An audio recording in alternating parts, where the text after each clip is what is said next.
right, welcome everybody to another episode of Illuminate, Navigate, Radiate, a journey of emotional resilience.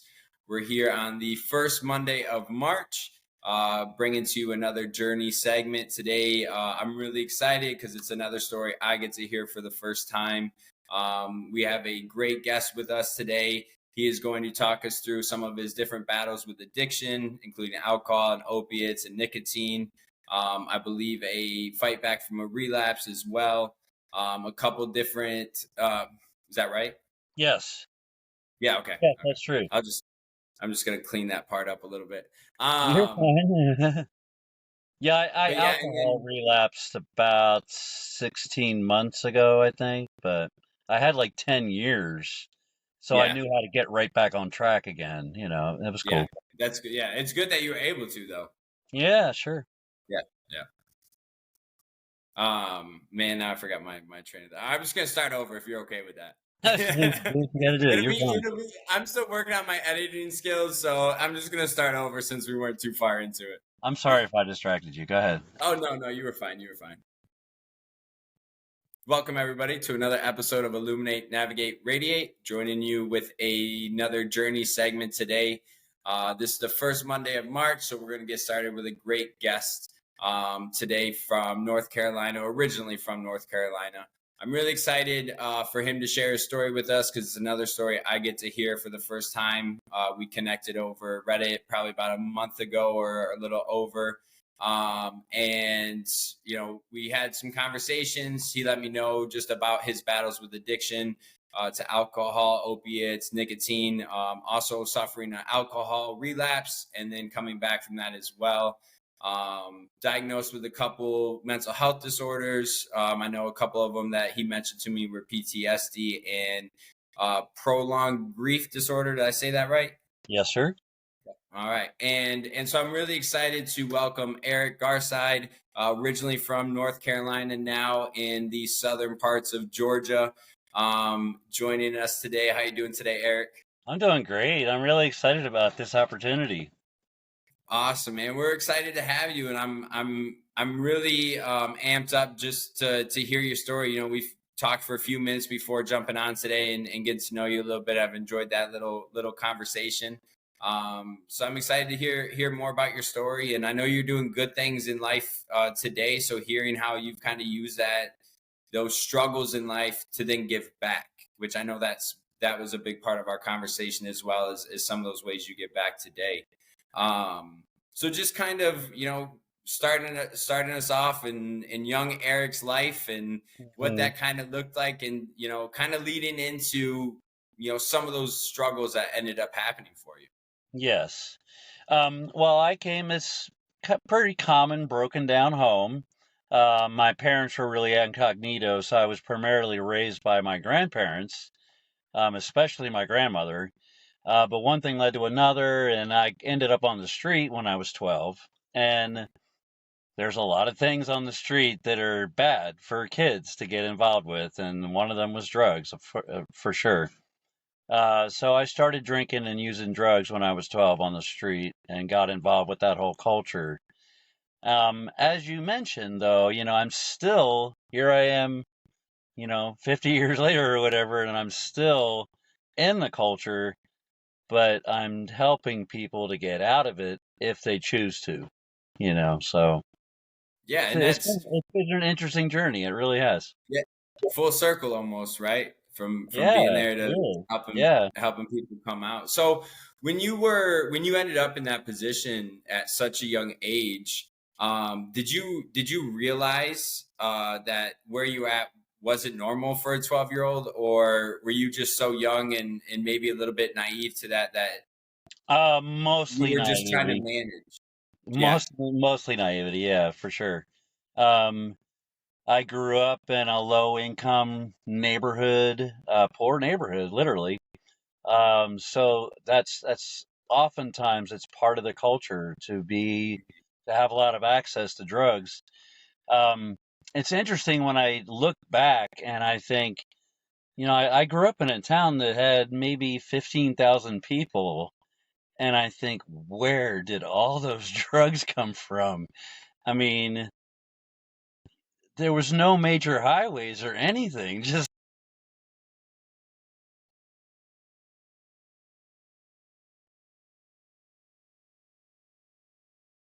Yeah, and like when you first, that do you remember your first time trying one of those at that age?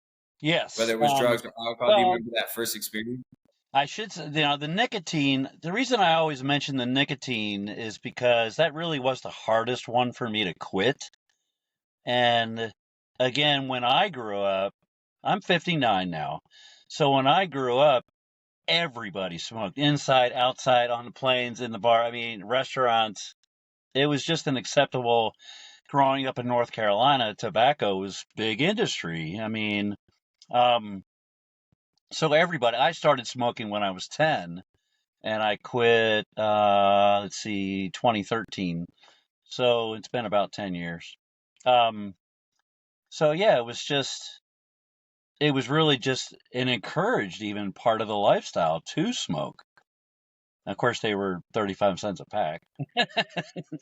A little different than today. Yeah. So, So I mean, did that, yeah. like, kind of starting off with that, did it make it a little bit easier to then go into the alcohol or the drugs since you Oh, had already tried absolutely. Yeah. first thing? Yeah. I mean, it was gateway for sure. And the peer pressure, the neighborhood, being the schools. Yeah. Everybody was doing drugs at school. Um, I remember, just the addiction started pretty much right away. Just got high, chase the high, chase the high, chase the high, chase the high. You know, incrementally increasing. Of course, I mean, I have a pretty common story, really. I mean, I honestly do. Yeah, but what makes it unique is that it's your story, right? And that's Sure. what, Sure. why I love hearing these different perspectives on it. And so, Yeah. like, so you got into it at a young age. I know when I got into it, I tried it about the around the same time as you did, about 12 years old, Right. 11, 12 years old. And I knew even back then, like, I didn't feel right mentally. I felt Right. less than at times. I felt different. Oh, I couldn't yeah. say what exactly it was, but did you have any experiences like that? And that's, Yes. what, I yeah. mean, I probably again because of my younger childhood, I was a very shut down person. I was very timid. Which I'm obviously not now. But as I became more healthy, I became a more healthy, extroverted person. I did a lot of performance even and everything. So gradually, I just grew as a person. But um, alcohol um, and nicotine, I didn't start opiates right away, but I was doing. At that time, we had Black Beauties, which were kind of a speed diet pill. We had uh, what is that called? Oh shoot, I forgot already. Anyway, there's uppers and downers and uppers and downers and uppers and downers. And again, part of the aspect that I got into being on the street at 12 was I needed money. So as a 12-year-old, I started running, and I graduated to becoming, full-time dealer. And I wasn't driving an Escalade, not in 15,000 people, but I didn't. I got into it to make money too. So Yeah, so kind of how did that progression look? Obviously with dealing and starting to get into that aspect of it, you're probably around it a little bit more, as well as being introduced to some other, substances and people and environments. I know that's yeah, kind of what I experienced when I was doing that a little bit in my life as well. So kind of how did that progression look for you as things started to get a little bit worse or maybe a little bit darker for you as well? yes. I really started to. Well, I used drugs for every reason, good, bad, indifferent. I mean, it was a totally incorporated part of my life. I mean, hey, let's get high. Hey, let's do this. Hey, let's we always did drugs. Up, down, get high, everything. Um, so I think too that early on I did see some of the negatives. I personally never got into needles, and the reason being that I saw, as a 15-year-old, I saw some very negative aspects to it. I mean, at 15, yeah, I was, in the early stages of addiction, but I was really just getting high. I mean, it was a lot of fun at that point. I mean, I had no idea where it would lead to. Um, Yeah. but I saw people just wasting and, passing out in their food. And I'm like, that doesn't look like fun to me. I mean, as a 15-year-old, I saw some of the immediate effects of needles, so I didn't try them. Was there at that young age? Was there ever a point that you remember that you ever stopped and thought like, "Ah, shit, what am I getting myself into right now?" No. No. So No, it was just that. Yeah. I mean, I honestly did not. I well, when mean, and when you're young like that, or when we're young like that, we don't see that bigger picture. I know, oh, when I was getting into it, I never would have thought I got heavily involved with use through needles and that way and yeah, injecting and shooting up, and I never thought that my partying lifestyle and my enjoying my or the yeah. way I enjoyed getting high and using it for everything. I didn't think it was going to take me to that Well, level. and So the I really didn't drug I was culture has too. changed dramatically. I mean, yes, there was a lot of drugs and there was a lot of just misbehavior, but it was minor compared to what we have now. People weren't shooting and killing each other back in the 70s and 80s. People were predominantly not doing that. The whole violent part of it really wasn't such a primary aspect of the culture.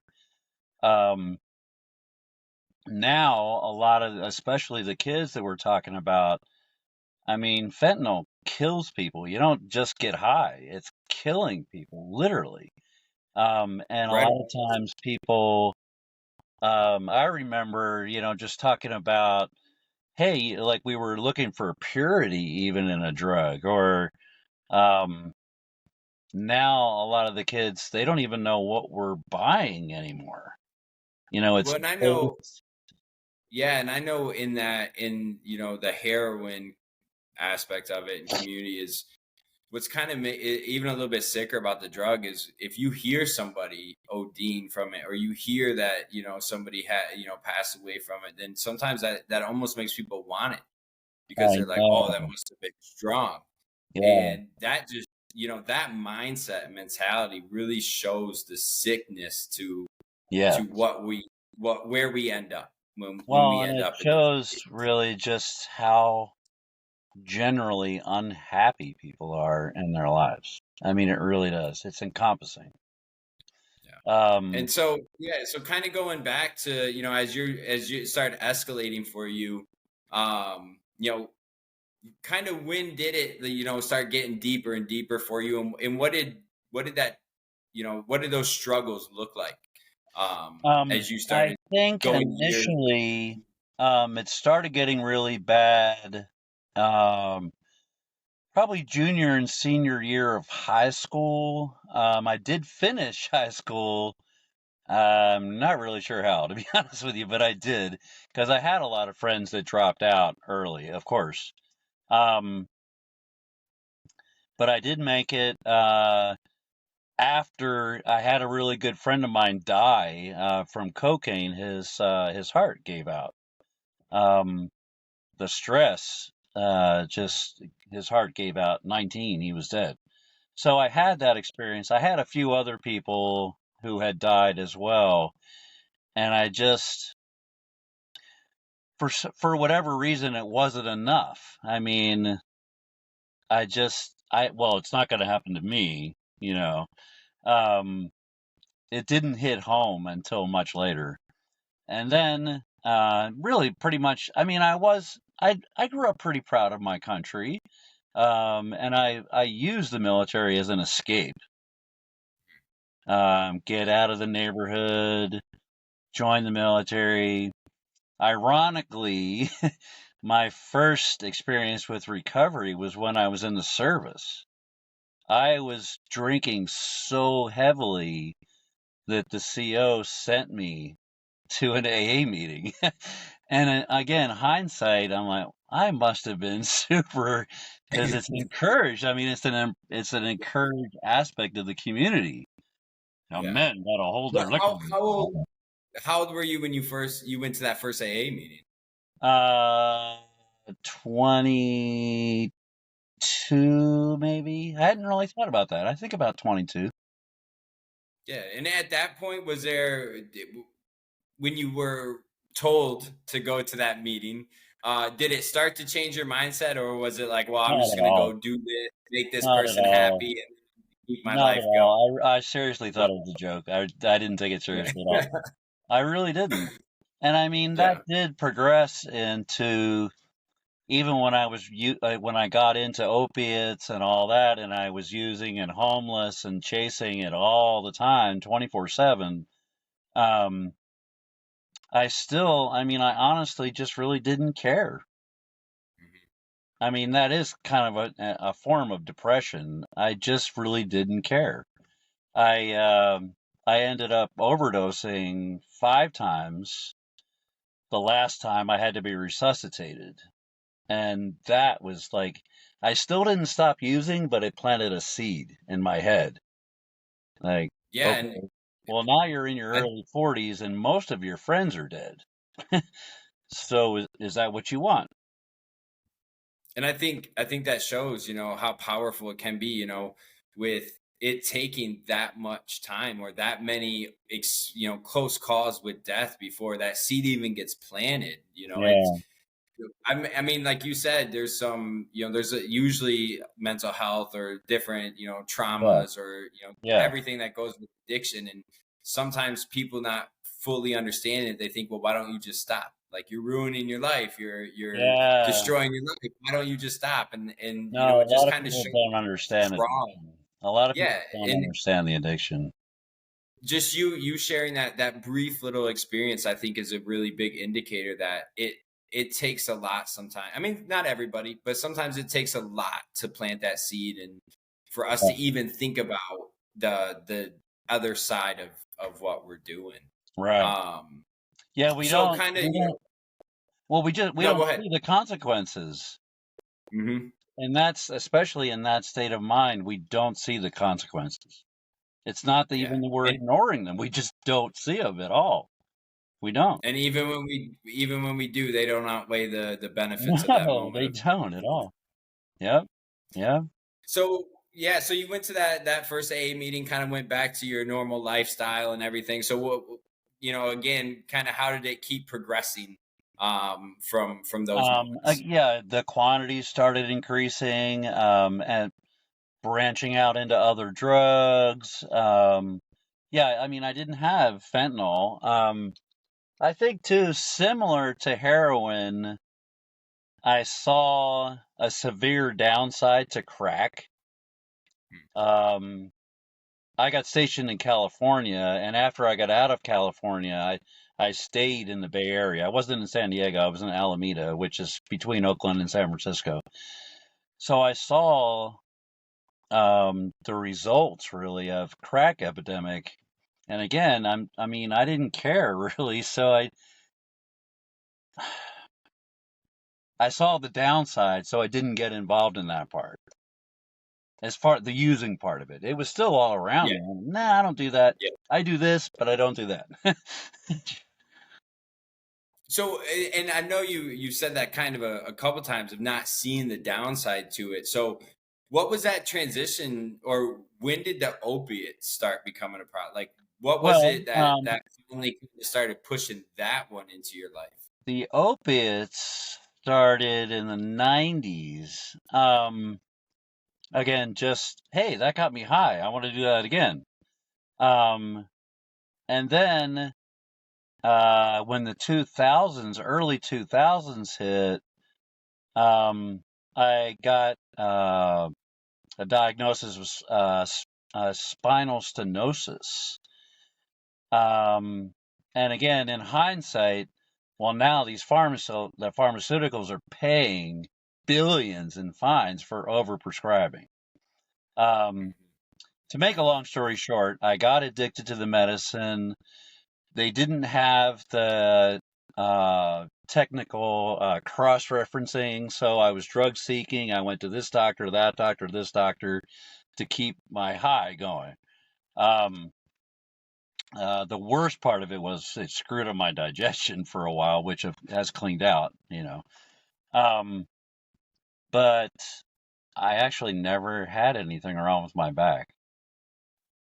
Never had Wow. anything wrong. I had a little bit of a beer gut, nothing excessive, but I was told by a doctor, well, you have something similar to what pregnant women get. Because of the excess weight on the front, your spine is getting twisted. But yeah, you don't have spinal stenosis. um, and again, I don't know if it was an outright lie or a misdiagnosis, but that's how I got addicted to the pain medicine.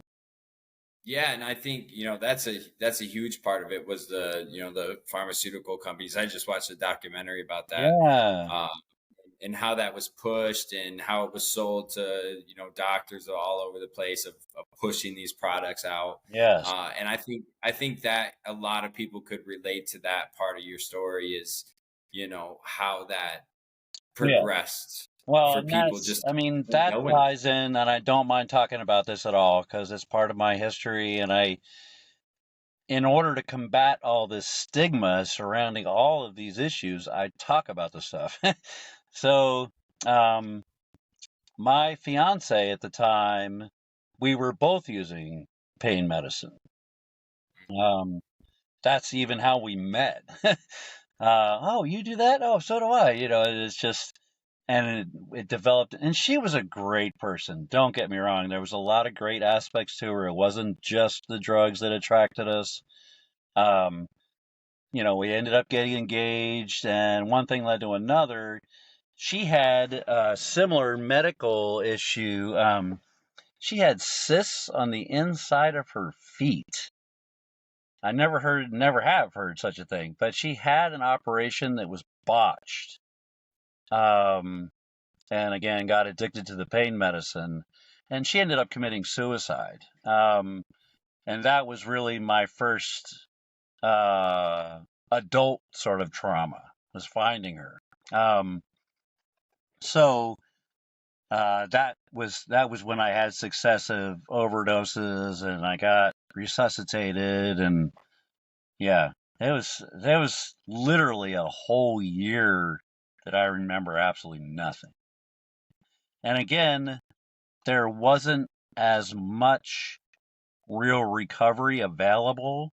There wasn't a lot of grief therapy, and I didn't know even the little bit that was available. So that was my coping, to just use more drugs. I mean, that's what I did. Yeah, So I'm really sorry to hear that, and I think that's we had kind of talked a little bit about grief before getting on, and how it can be really really hard, yeah. a hard thing to recover from and deal with, and understand what exactly you're feeling and Oh what's yeah. going I mean, I on. still suffer from it, not specifically with her because it was 2005, but I've gotten a lot of assistance. I need more to be honest with you, but some of what I've gotten again is I'm passing it on to other people.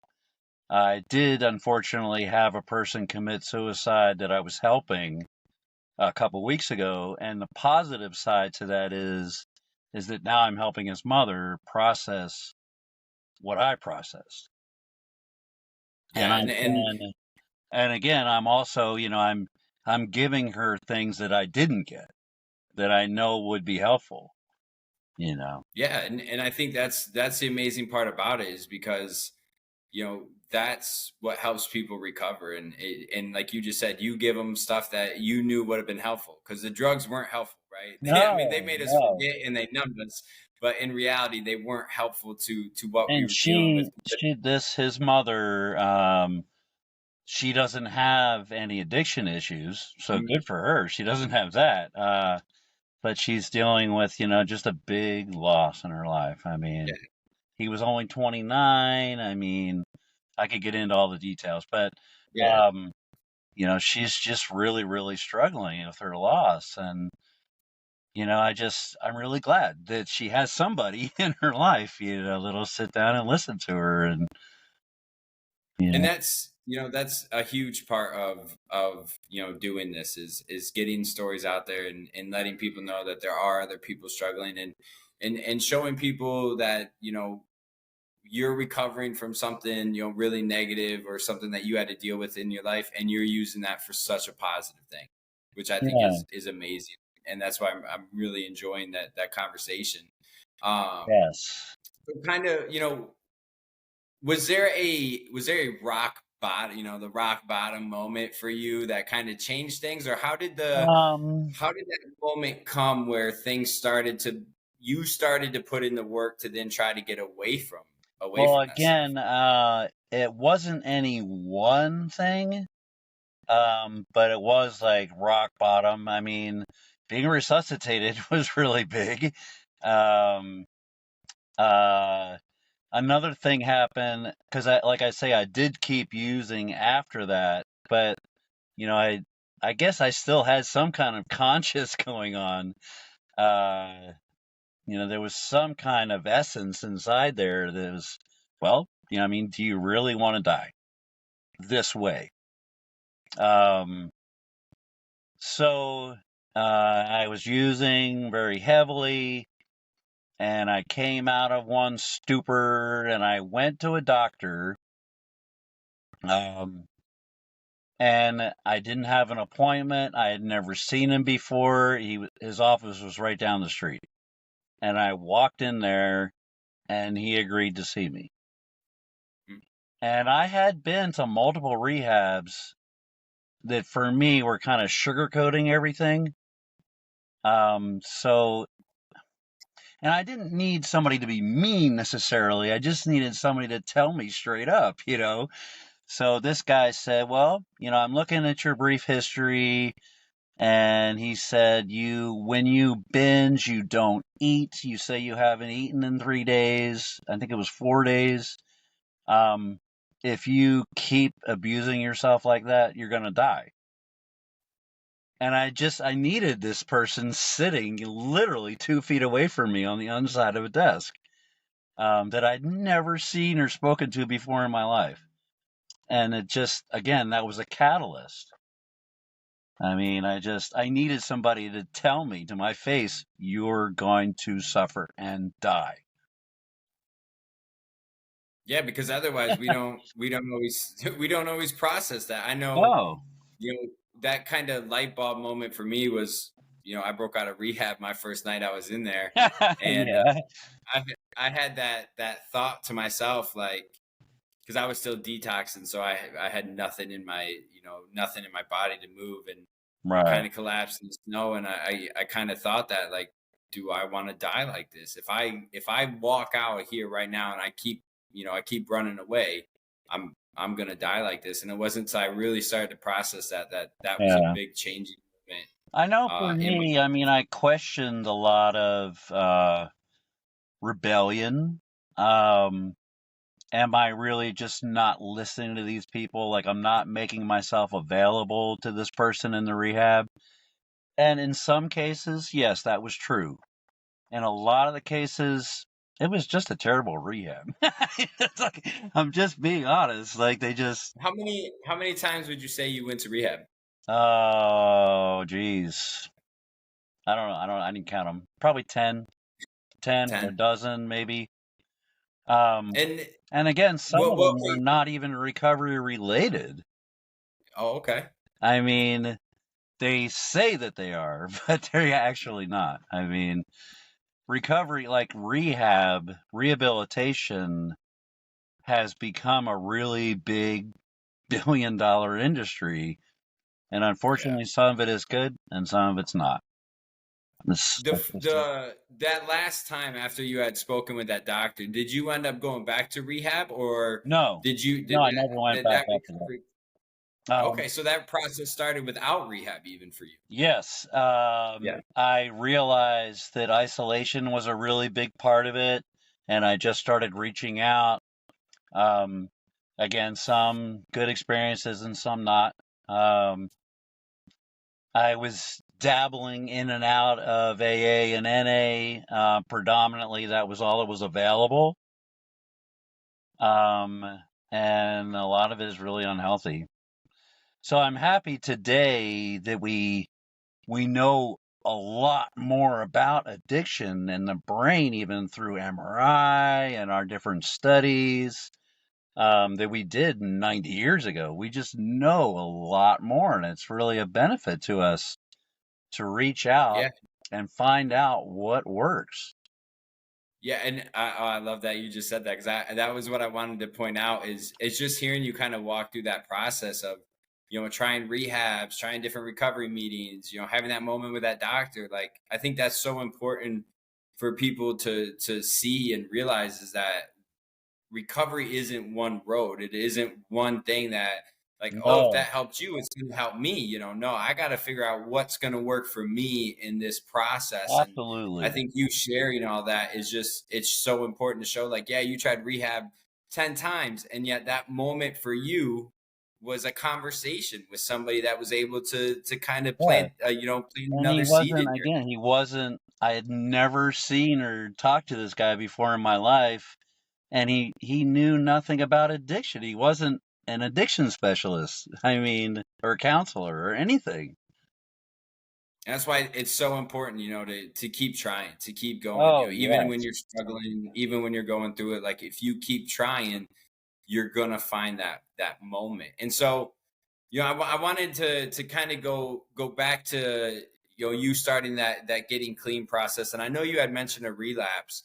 So how long were you clean before that relapse happens? About 10 years. Well, about 10 years for everything.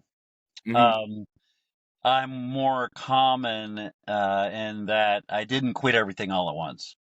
Um, some people, cold turkey and everything's done, but that's really a small percentage. So I did quit different things at different times. It was gradual. And so when that Well, I had that real 10 years. I had quit opiates way before that. I did have the 10 years from alcohol. It was just I really hit a very low point and I turned to it. I had been um, in a hospital for mental issues. I had tried to commit suicide and I was discharged to my car. And at least I had the car. I mean, a little positive.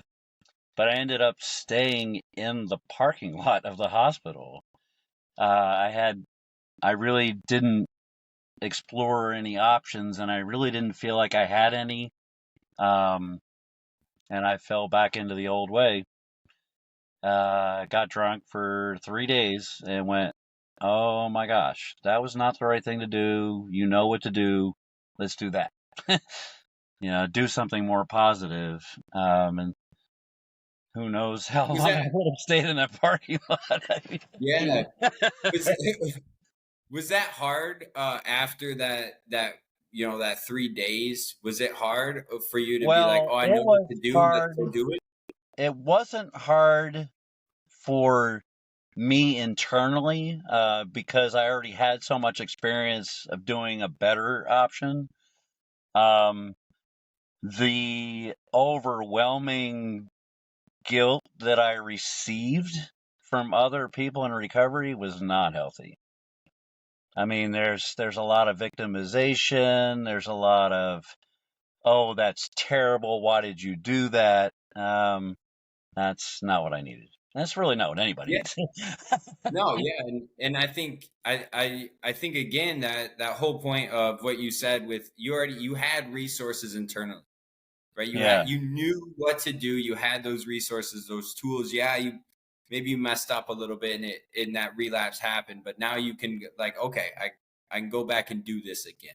yes. Um, Yeah. and that's so important in, working through recovery and working through any type of recovery from anything, whether it's mental health issues or addictions or, whatever it may be.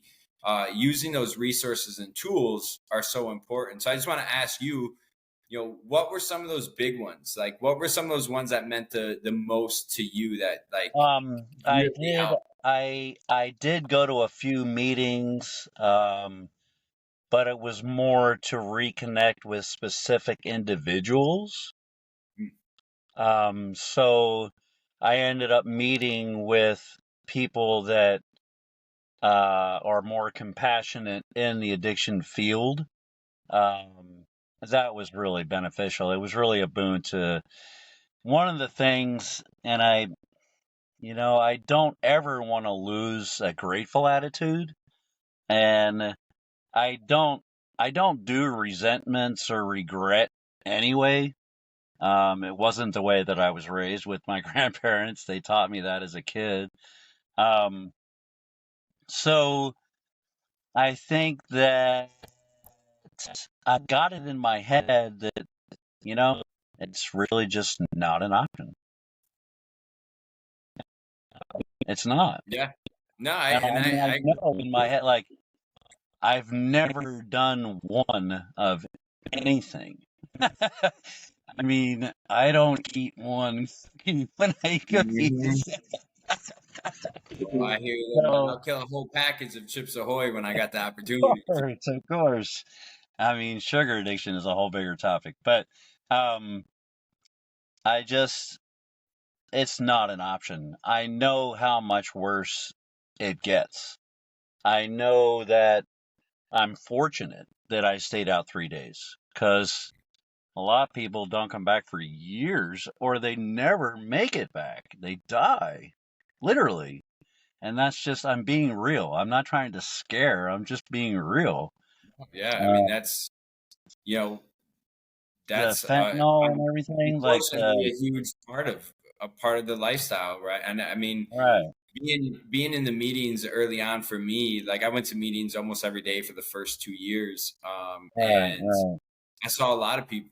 I met a lot of people that they went back out and they never made it back in the rooms. They never Yeah, they yeah, made it back to their families, and it's a really sad part of this lifestyle and of dealing right. with addiction, dealing with any mental health thing, and so that's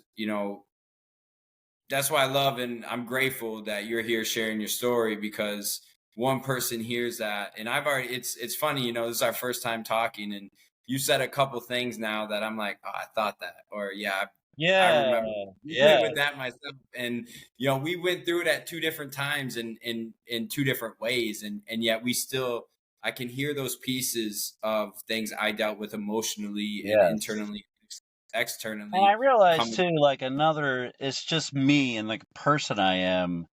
Um, I have a tendency to explore other things that people may not. So I'm learning, I'm not going to be a neuroscientist, but I'm getting into all the, just how the brain operates, how an addictive brain operates. Neuroplasticity. You can literally change your brain. I mean, you really can. You have that option. I mean, It's, there's it's a wild. lot more available. There's a lot more available to us, even just information that we can use that we didn't have before. So Yeah, and I'm really and and grateful. right, and that's the best thing about it is there is a lot more today than there has been. Those conversations are a lot more prevalent today than they have been, Yeah. and I know, you've talked about some of the other things that in ways that you give back. Yeah. So I just want to ask you about those as well. Is today, in your life, what are some different ways that you continue to recover by giving back, and what does that kind of look like for you? Again, I think too that psychologically it really bothered me that I was letting somebody down. For instance, I mean, hey Eric, can you help me move this Saturday? Sure, no problem. Friday get paid. Next thing I'm coming out of a stupor on Sunday, and I don't know what day it is, but I mean, back then, I mean, there'd be a message on my answering machine. Eric, where are you? Hey, Eric, and and it's repeated like, Eric, are you okay? I mean, and the guilt would set in of, and I wanted to change that aspect of me. I wanted to be accessible. I wanted to be reliable. So nowadays, I do to some degree have to learn, and I'm still learning. Um, no, my plate's really full. I can't help you because I mean, in my mind, I'm going, well, I already have 10 other people. Um, I do what I can. Sometimes I do too much. Honestly, I precursed that when you and I were first talking. Um, but I have to find my own balance. I know what it's like to find my limitations by going over my limitations. No, It's, and again, like I relate to that 100%, man. yeah, yeah, I really like as you're saying that, I'm just like feeling that, like, oh, I needed to yeah.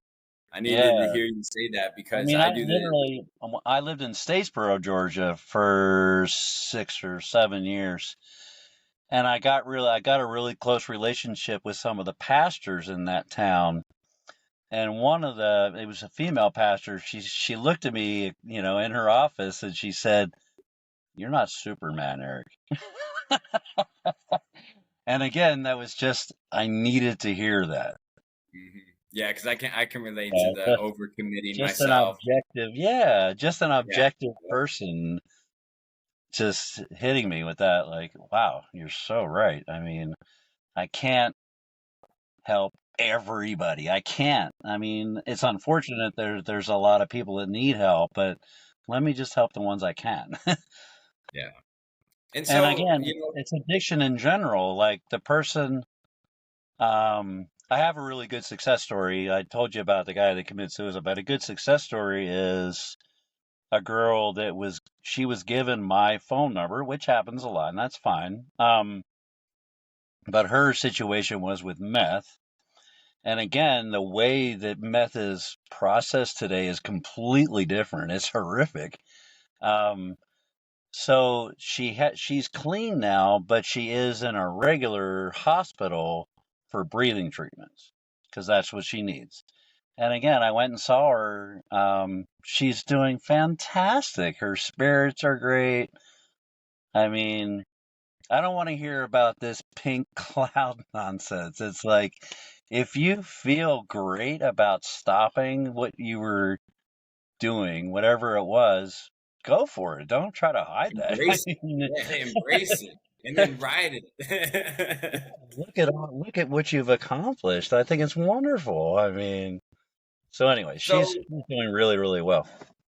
yeah, and again, that's all about, giving back. And I'm sure that does a lot for you as well as seeing that, seeing what impact you can have or having somebody call your phone, kind of what's that like for you is, you do these things and obviously it's for other people as well, but those actions, what do they do internally for you?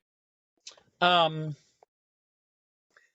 I think, and I honestly, I'm pausing because I really don't think about that aspect of it a lot. Um, I guess I'm more focused on the service part that I don't realize really the way that it's affecting me. Um, I do realize when I'm burning out and I cut back. Um, but yeah, it is helping me in my recovery and if I have a higher level of I hate to use the word, but a success rate. Yeah, well, of course it helps me feel better. I feel like I accomplished something. Yeah. Um, but I really don't think about it that way in general. I'm there for that person, not for me. So I just, No, again, I've really enjoyed hearing the way that you look back on your story and then how you use that today in your life. And that's yeah, a to me that's a really amazing thing. And so I just kind of as we're getting closer to wrapping up here, you know, yes. what are, just what are some of the benefits you feel? I mean, obviously there's probably a lot, and there's probably some really big ones, some really small ones, but when you look back at your life in those darkest moments, um and then compare today, that work you've put in, that effort you've put in, what are one or two of those really great things that you have in your life that maybe you never thought you would had, or that you thought were gone, long ago? What are Um, some of those big, I guess, wins, for lack of a better word, One of the for you? things that helps other people is when I tell them, I'm 59. It's amazing that I'm still alive. It's amazing that I'm healthy. I'm predominantly healthy. And again, I, I'm more healthy now than I was 15 years ago. And again, it's because I'm not abusing myself. I mean, it seems so simplistic, which it's really not. But um, I just, I'm making healthier dietary options. I mean, just a lot of different things. And again, that ties in with, just the brain and how it works. I think that we forget that nutrition is really a big part of the way that our brain works, and we don't always tie that in. So, I'm just making healthier choices overall. Yeah, that's a great one. That can make you feel good. Even if it's like you just said, it could be nutrition. Maybe you ate better today than you did the day before, and so that can make you feel good. Or getting some good Yeah, sleep. I know that's another really big one that we don't always think yeah. about. I Affects still that don't heck get on our proper sleep. It's yeah. just So those I've little actually things are never positive. been a really good sleeper, and I don't know if that's ever going to change, but I don't know. I'm right there with you on on that one.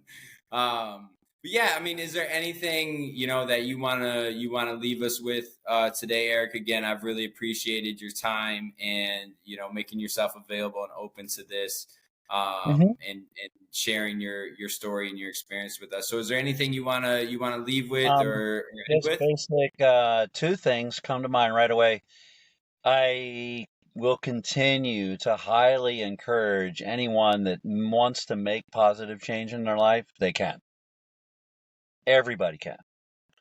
The second thing I really want to say is, I'm really happy that I've met you, Brandon. I really am. I honestly, I mean that.